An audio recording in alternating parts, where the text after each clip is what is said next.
Today I'll be talking about 4 different psychological factors that affect performance. The first one is motivation. Motivation is the general desire or willingness of something to do something. There's two different types of motivation. Intrinsic motivation is your inner body that no one can mess with or touch. You're the only person that can change how you think or how you behave. These are the things that intrinsic motivation base around improvement, being proud of what you achieve. The other one is extrinsic motivation. It's things that are based around you and can be changed because it's not inside of you and can be changed by other opponents that doubt you in sporting events. That you'll be thinking, are you going to mess up? And extrinsic sportsmen and women play for tangible prizes. Tangible means things that you can touch and things outside of you, like trophies and money. These two different types have a massive effect on how you adapt to your sport. Either by extrinsic, having you only thinking on if you win to get a prize fund or trophies. This will come in as concentration.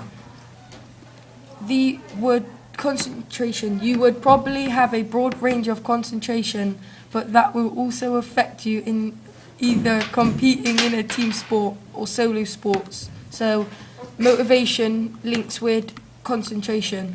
The next one I'm going to talk about is personality.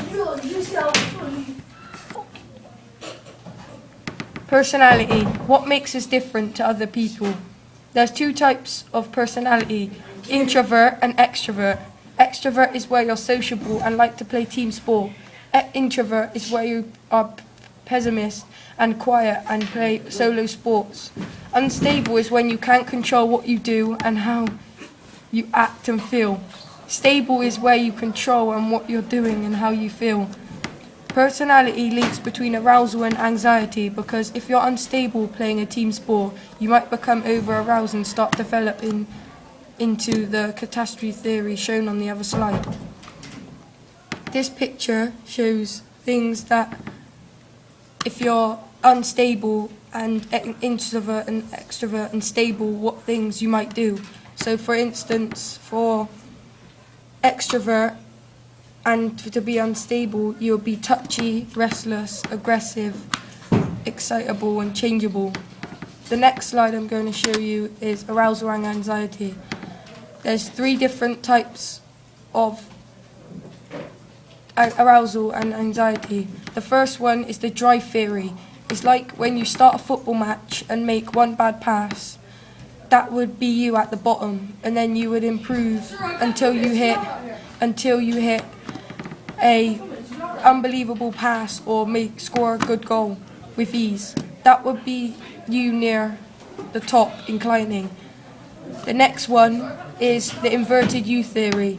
The inverted U theory is when you are at the top of your game and you're winning and you get so much adrenaline that you start to become over-aroused and you start to drop your level you were playing at before, and you drop this like you would like this. The next one is the catastrophe theory. This happens when you become over-aroused either with adrenaline or something else, and you make a bad decision and you become injured or something may happen that is sport-threatening with your career. This would be performance incline and your arousal inclines. As well as you become over-aroused, you drop substantially, and then you have to start inclining again and start over. This can be linked to concentration, because if you have a narrow concentration rate and you participate in a football match and you start to think about, for instance, what I'm going to have for dinner, and a teammate passes the ball to you and you're not concentrating on the game, and you don't seem to realise that an opposing player comes in for a dirty challenge and you don't jump out of the way, you could end your career in a flash. Concentration. This topic is particularly important in sport to be able to perform to your best abilities. There's 2 types of concentration. Narrow concentration. This is that you only focus on one or two things at a time. That is good to be able to do that in a key topic in sport. Broad concentration is where you can focus a lot on things that you have done one time. This could be good for sportsmen/women that need to. This area can be linked to motivation, because if you don't want to motivate yourself in sport, you won't want to concentrate at the same time. And you concentrating can lead into arousal and anxiety. Then they can be onto the inverted U theory and the catastrophe theory.